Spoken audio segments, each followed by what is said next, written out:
প্রিয় বন্ধুগণ, আপনি কি জানেন একটি ছোট্ট দোয়া আপনার জীবনকে বড় বিপদ থেকে বাঁচাতে পারে? এক সাহাবী রাদিয়াল্লাহু তাআলা আনহু ভ্রমণে ছিলেন। হঠাৎ প্রবল ঝড়, বৃষ্টি ও বজ্রপাত শুরু হলো। চারপাশ অন্ধকার, পাহাড় থেকে পাথর গড়িয়ে আসছে। তিনি ভয়ে হতবাক হয়ে গেলেন। তখন হঠাৎ রাসূলুল্লাহ সাল্লাল্লাহু আলাইহি ওয়াসাল্লামের শেখানো একটি দোয়া মনে পড়ে গেল।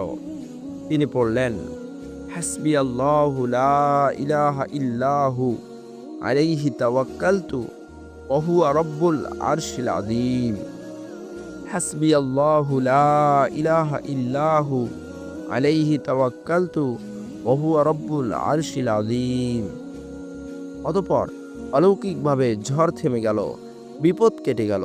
সুবহানাল্লাহ। প্রিয় বন্ধুগণ, আল্লাহর কাছে দোয়া কখনো ছোট হয় না।